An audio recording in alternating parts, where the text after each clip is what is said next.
Hello बच्चों, कैसे हैं आप। आज मैं मोहम्मद खालिद आज फिर आपके सामने उपस्थित हूँ एक नए वीडियो के साथ।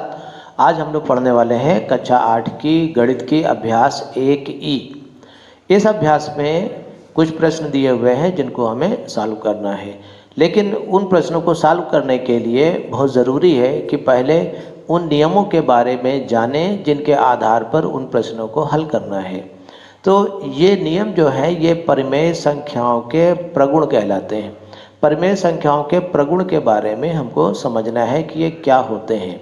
देखिए, बहुत आसानी के साथ हम लोग समझते हैं, ज़्यादा बातें ना करते हुए सबसे पहले हम लोग समझते हैं परिमेय संख्याओं के गुणा की संक्रिया के प्रगुण। इससे पहले हम लोगों ने योग की संक्रिया के प्रगुण पढ़े हैं पिछले अभ्यासों में। जिन्होंने पिछले वीडियोस ना देखे हमारे चैनल पर जा कर के आप पिछले वीडियोस पहले देख लें तो आपको ज़्यादा फायदा होगा। चलिए ठीक है, इसके हम लोग कंटिन्यू रखते हैं, शुरुआत करते हैं हम लोग। देखिए, इसमें आपके किताब में 4 प्रगुण दिए हुए हैं। सबसे पहले जो प्रगुण दिया हुआ है उसको हम लोग कहते हैं संवरक प्रगुण। क्या कहलाएगा? संवरक प्रगुण। ये क्या होता है अभी इसके बारे में हम लोग चर्चा करेंगे। दूसरा प्रगुण जो दिया हुआ है वो दिया हुआ है संवरक के बाद क्रम विनिमय प्रगुण। और तीसरा जो दिया हुआ है वो कहलाता है साहचर्य प्रगुण। और जो चौथा दिया हुआ है वो है योग पर गुणा का वितरण प्रगुण। योग पर गुणा का वितरण प्रगुण। ठीक है, आप लोग क्या करिएगा, कॉपी पर इस अभ्यास को हल करने से पहले ये लिख लीजिएगा, ये हेडिंग डाल दीजिएगा परिमेय संख्याओं के गुणा की संक्रिया के प्रगुण। उसके बाद ये 4 नियम लिख लीजिएगा। उसके बाद अब हम लोग एक एक नियम को विस्तार पूर्वक समझते हैं कि ये नियम क्या हैं। आइए देखते हैं। सबसे पहले हम लोग संवरक प्रगुण, गुणा का संवरक प्रगुण। तो गुणा का संवरक प्रगुण क्या है, चलिए इसके बारे में हम लोग चर्चा करते हैं, समझते हैं। संवरक प्रगुण क्या कहता है कि अगर जो एक परिमेय संख्या है और दूसरी परिमेय संख्या कोई और है, मतलब 2 परिमेय संख्याएं हैं और उन दोनों का आप गुणा कर दीजिए, तो उन दोनों परिमेय संख्याओं की गुणा करने के बाद हमको जो परिणाम मिलेगा वो भी एक नई परिमेय संख्या होगी या वो भी एक परिमेय संख्या होगी। इसको हम कहते हैं संवरक प्रगुण। इसको हम सैद्धांतिक रूप से कैसे लिख सकते हैं, अगर जो एग्ज़ाम में आए कि परिमेय संख्याओं के लिए गुणन की संक्रिया के लिए संवरक प्रगुण लिखिए, तो आप क्या लिखेंगे? आप संवरक प्रगुण हेडिंग डाल देंगे। फिर उसके अंतर्गत देखिए क्या लिखेंगे, यदि P/Q तथा R/S 2 परिमेय संख्याएं हैं, 2 परिमेय संख्याएं हैं, तब हम क्या लिख सकते हैं? P/Q गुणे R/S एक परिमेय संख्या होगी। देखिए, जो बात हमने आपको बताई उसी को हमने अच्छे से लिख दिया। क्या लिख दिया कि यदि ये एक पहली संख्या है और ये दूसरी परिमेय संख्या है, ठीक है, इन दोनों का गुणा करेंगे, मतलब P/Q गुणे R/S, तो ये जो गुणनफल आएगा ये एक परिमेय संख्या होगी। बस यही सिंपल सा संवरक प्रगुण कहलाता है। इससे पहले आप लोगों ने योग का संवरक प्रगुण पढ़ा था, जिसमें समझा है कि P/Q और R/S अगर जो 2 परिमेय संख्याएं हैं तो उनका योगफल एक नई परिमेय संख्या होगा। ऐसा आपने उसमें पढ़ा है, पिछले अभ्यासों में पढ़ा होगा। इसी तरह से ये गुणा का प्रगुण है, ये गुणा की संक्रिया पर आधारित प्रगुण है। इसमें क्या कह रहा है, अगर जो P/Q R/S 2 परिमेय संख्या हैं तब उनका जो गुणनफल है वो एक परिमेय संख्या होगी। ठीक है, तो आप कॉपी पर इसको नोट कर लीजिएगा। सेकंड नंबर, क्रम विनिमय प्रगुण। देखिए, बहुत आसान है, थोड़ा सा ध्यान देने की ज़रूरत है क्रम विनिमय प्रगुण ये क्या कहता है? क्रम विनिमय प्रगुण ये कहता है कि अगर जो आप एक परिमेय संख्या को दूसरी परिमेय संख्या से गुणा करें, ठीक है, फिर या तो दूसरी को पहली से गुणा करें तो दोनों के परिणाम एक समान आते हैं। ऐसा आपने योग की संक्रिया पर भी पढ़ा था। इसे पिछले अभ्यासों में आपने पढ़ा होगा कि अगर जो दो परिमेय संख्याएं हैं उनको हम जोड़ें, एक को पहले जोड़ें फिर दूसरी को जोड़ें, या दूसरी में पहली को जोड़ें तो दोनों का परिणाम सेम आएगा, एक जैसा आएगा। ऐसा ही गुणा में भी परिमेय संख्याओं में होता है। इसको हम कैसे लिख सकते हैं अच्छी लैंग्वेज में, गणितीय भाषा में या किताब की भाषा में कैसे लिख सकते हैं? यदि P/Q तथा R/S दो परिमेय संख्याएं हैं, दो परिमेय संख्याएं हैं, तब क्या होगा? P/Q गुणे R/S जो होगा वही परिणाम अगर जो R/S पहले लें और P/Q बाद में लें तो इनके बराबर होगा। मतलब P/Q गुणे R/S बराबर होगा R/S गुणे P/Q, ठीक है। तब ये ऐसे होगा। इसको आप लोग कॉपी पर लिख लीजिएगा, जैसे हमने लिखा है ऐसे लिख लीजिएगा।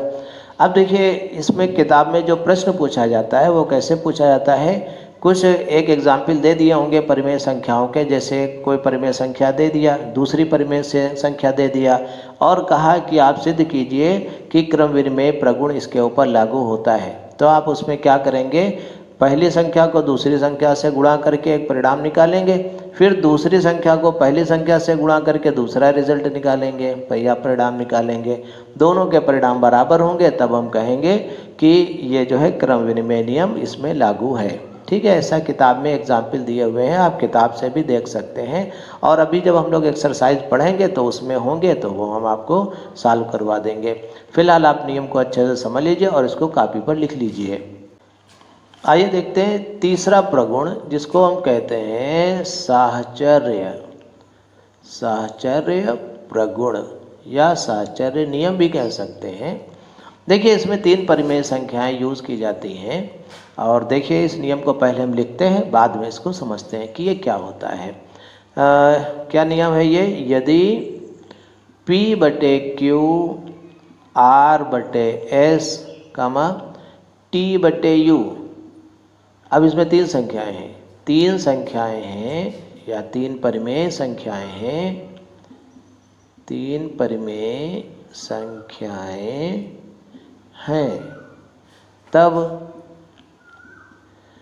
क्या होगा? तब P/Q को गुणा करें हम R/S से और जो हमें रिजल्ट मिले या गुणनफल मिले उसको हम गुणा कर दें T/U से, ठीक है। और या तो हम ऐसा करें कि R और R/S को T/U से गुणा कर दें, ठीक है। किसको? R/S को गुणा कर दें हम T/U से, ठीक है। तो ये जो रिज़ल्ट है इसका गुणनफल करें हम P/Q से, तो दोनों की वैल्यू सेम आएगी। मतलब कहने का ये है कि अगर जो तीन परिमेय संख्याएं हैं तो पहली और दूसरी के गुणनफल में तीसरी को गुणा करें तो जो परिणाम आएगा वही परिणाम अगर जो हम दूसरी और तीसरी का गुणा करके उसमें पहली संख्या का गुणा करते हैं तो वही परिणाम समान आएगा, ठीक है। तो इसको हम एग्जाम्पल लेकर के भी, उदाहरण लेकर के भी इसको हम सिद्ध कर सकते हैं, ऐसा समझ सकते हैं। तो ऐसा हम लोग एक्सरसाइज में करेंगे। फिलहाल हम लोग इस नियम को लिख लेते हैं और इसको याद कर लेते हैं। जो चौथा प्रगुण है ये है योग पर गुणा का वितरण प्रगुण। ये क्या होता है? चलिए देखते हैं। माना इसको कैसे लिखते हैं? माना P/Q R/S T/U, ठीक है। तीन परिमेय संख्याएं हैं,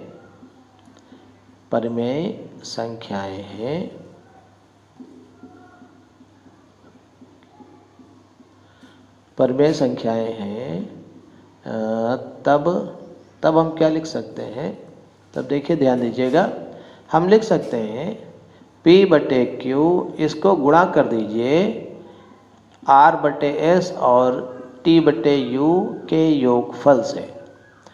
ठीक है, अब ये वितरित होगा, कौन सा वितरित होगा, P/Q या पहली संख्या जो वितरित होगी ये दोनों के ऊपर वितरित होगी। अब कैसे वितरित होगी, देखिए P/Q का गुणा इससे भी होगा, P/Q का गुणा इससे भी होगा। देखिए P/Q गुणे R/S ऐसा होगा, और प्लस फिर P/Q का गुणा इससे भी होगा, दूसरी ये जो अंदर दूसरी संख्या दी हुई है P/Q गुणे T/U, इसको हम कहते हैं वितरण नियम। लेकिन वितरण का मतलब होता है बट जाना, तो ये P/Q दो जगह बट गया, इसके ऊपर भी चला गया, इसके ऊपर भी चला गया, इसके पास भी चला गया, इसके ऊपर भी चला गया। ठीक है, इसको हमने दोनों के पास पहुंचा दिया, तो इसी को कहते हैं वितरण या बांटना।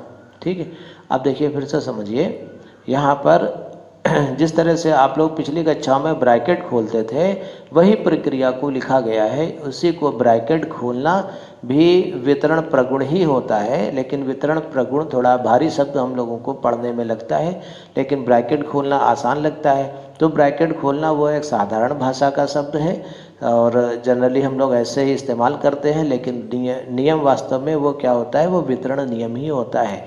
जैसे हम लोगों ने कहा 3 लिखा है, ब्रैकेट में x + y लिखा है, ब्रैकेट खोलो, ब्रैकेट खोलने का मतलब 3 से हमने गुणा किया, 3x + 3y ऐसे लिख देते हैं।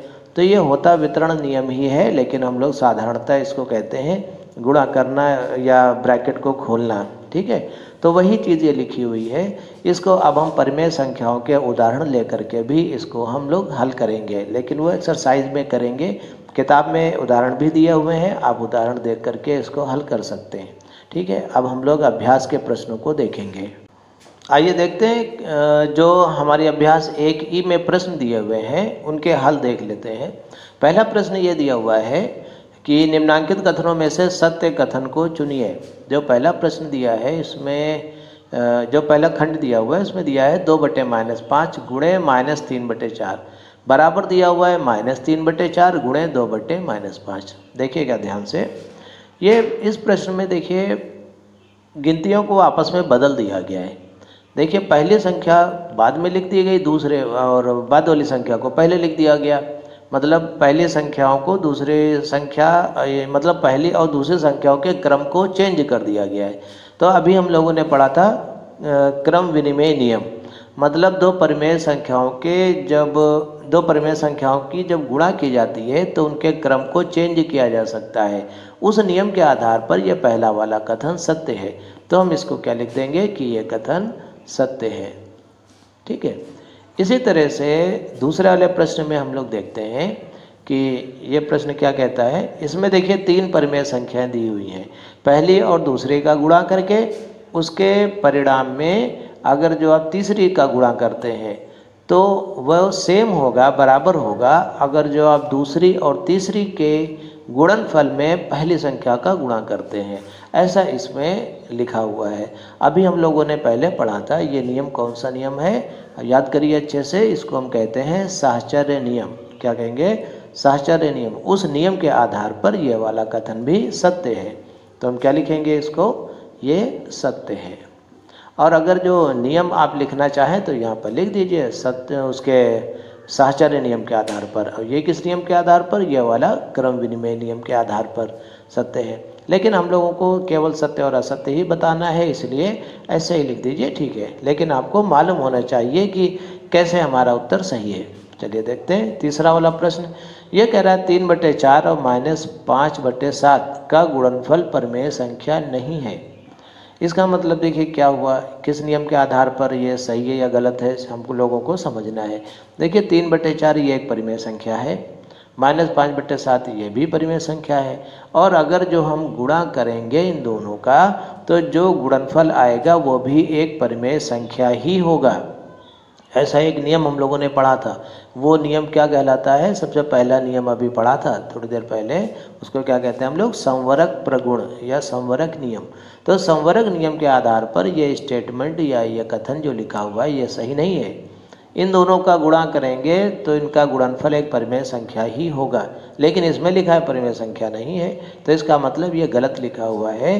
तो हम इसको लिख देंगे असत्य। ये किस प्रगुण के आधार पर हमने बताया? ये संवरक प्रगुण के आधार पर हम लोगों ने इसको बताया। ठीक, चलिए अगला वाला देखते हैं। अगला वाला देखिए, प्रश्न ये कह रहा है दो परिमेय संख्या दी हुई है और उनका जोड़ दिया हुआ है और ब्रैकेट बना करके उसके बाहर एक 3/4 एक तीसरी परिमेय संख्या दी हुई है। फिर क्या किया गया है? इसको पहली से भी गुणा किया गया है, दूसरी से भी गुणा किया गया है। देखिए आप, अभी हम लोगों ने इससे संबंधित एक नियम पढ़ा था जिसको हम क्या कहते थे? योग पर गुणा का वितरण प्रगुण। ठीक है, या इसको वितरण नियम भी कह सकते हैं हम। योग पर गुणा का वितरण प्रगुण या गुणा का वितरण नियम, इसके कई नाम हो सकते हैं। ठीक है, तो ये वितरण नियम के आधार पर ये सत्य लिखा हुआ है। आप चाहें तो इसको गुणा करके चेक भी कर सकते हैं, इधर का परिणाम सेम ही होगा, लेकिन वो एक्सरसाइज में अगले प्रश्नों में शायद दिया होगा तो उसमें करेंगे, वरना एग्जाम्पल में भी दिया होगा, आप उससे देख सकते हैं। तो ये किस नियम के आधार पर सही है ये हमको मालूम होना चाहिए, हमको चेक करने की ज़रूरत नहीं है। ये जो है वितरण नियम के आधार पर ये सही लिखा हुआ है, इसलिए हमने इसको लिख दिया सत्य। देखिए इस तरह से हम लोगों ने पहला प्रश्न को हल किया। इसके बाद हम लोग दूसरा प्रश्न हल करेंगे, लेकिन उसको अगले वीडियो में डालेंगे क्योंकि ये वीडियो फिर काफ़ी लंबी हो जाएगी। इसलिए हम लोग फिर अगली वीडियो में क्वेश्चन नंबर 2 देखेंगे, 3, 4 जो भी आगे के दिए हैं वो सारे प्रश्न हम लोग अगले वीडियो में देखेंगे। इसी के साथ मैं मोहम्मद खालिद आपसे विदा लेता हूँ। शुक्रिया।